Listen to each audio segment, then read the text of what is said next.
giving us the fruit of the tree and all of our food, and there being no authority for killing any living thing such as cattle for food. And of course, reminding us that Jesus fed loaves and fishes to the multitude. There again, it's a question of mixing up God, the Spirit, and our human sense of good. There is no question about it that in divine consciousness there is no such thing as the killing of anything.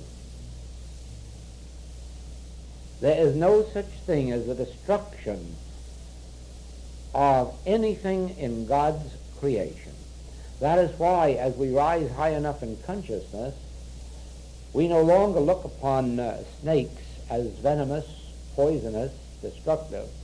We no longer come in contact with wild beasts.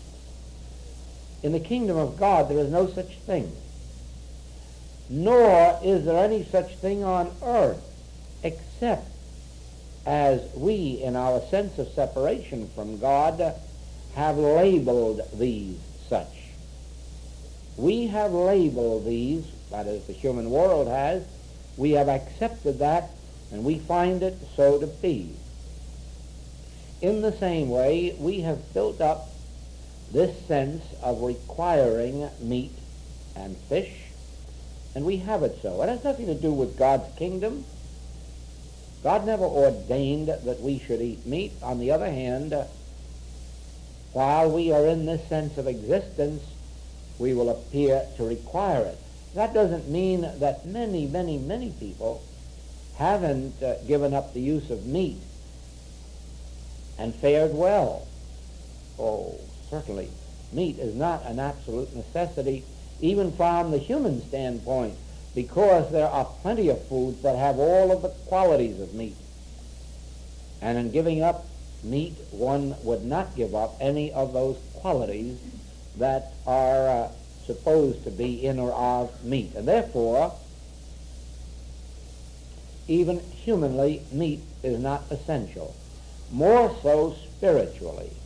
As people rise higher and higher in consciousness, they require less and less of meat, and ultimately find themselves not using it at all, and not even being concerned about substituting the equivalent, since there is a great mystery.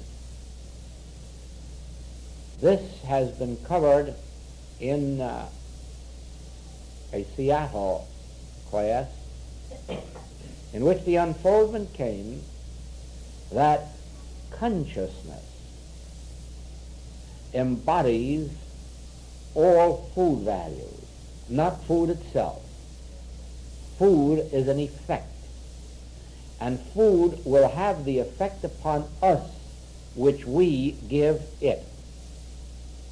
That can be proven right here in this room by noting the people who are thin and eat the same food as those who are stout.